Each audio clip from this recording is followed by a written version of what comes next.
అందరూ బాగున్నారు. నేను మా మమ్మీ ఉండాలి. ఈరోజు ఏంటంటే చూసారుగా పచ్చి చింతకాయలు. ఈ పచ్చి చింతకాయలతో చేపల పులుసు చేసుకుందాం. చాలా అంటే చాలా బాగుంటుంది. ఇప్పుడు వీటిని శుభ్రం చేసి కడిగి ఉడకబెట్టుకుంటే అప్పుడు దాంట్లో నుంచి ఏం చేయాలి చెప్తా.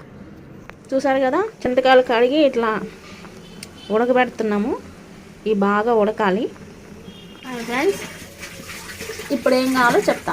టమాటా, ఆనియన్, బెండకాయలు, చింతకాయలు ఉడకబెట్టి దాన్ని ఇలా పులుసు చేసి పెట్టుకున్నాము.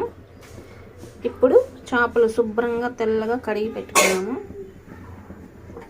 ఇప్పుడు గిన్నె పెట్టి ఆయిల్ వేసాము. ఆయిల్ హీట్ ఎక్కింది. ఇప్పుడు ఆవాలు, జీలకర్ర, మెంతులు వేద్దాం. ఇప్పుడు ఆవాలు, జీలకర్ర, మెంతులు వేసేసాము. ఇప్పుడు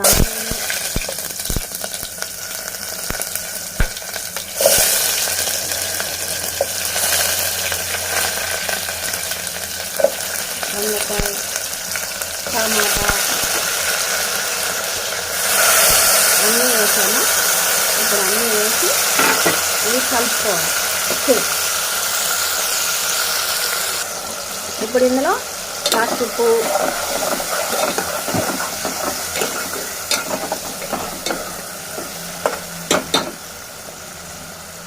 ధనియా పొడి,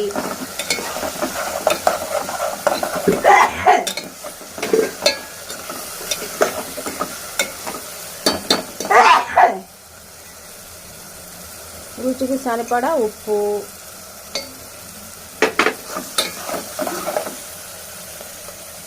కారం,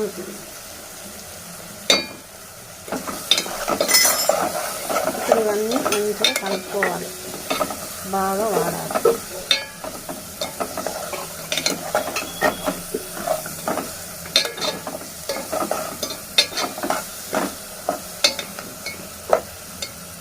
ఇప్పుడు ధనియాలు, మెంతులు, జీలకర్ర వేసి పెట్టుకున్నాము. ఇప్పుడు మనం పచ్చి చింతకాయలు ఉడకబెట్టుకున్నది పులుసు కోసాము.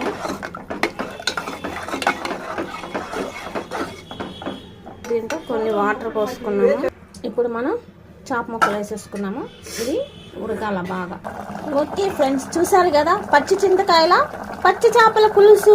చాలా అంటే చాలా బాగుంటుంది. మీరు కూడా ట్రై చేయండి. ఎలా ఉందో కామెంట్ బాక్స్లో పెట్టండి. పక్కనే ఉన్న బెల్ని టక్ కొట్టండి. కొత్తగా చూసేవాళ్ళు సబ్స్క్రైబ్ చేయండి, బెల్ని కొట్టండి, లైక్ చేయండి, షేర్ చేయండి. మీరు కూడా ట్రై చేయండి. ఎంతో టేస్టీ సూపర్గా ఉంటుంది. మరో వీడియోతో మళ్ళీ కలుద్దాం. అంతవరకు సైనింగ్ ఆఫ్.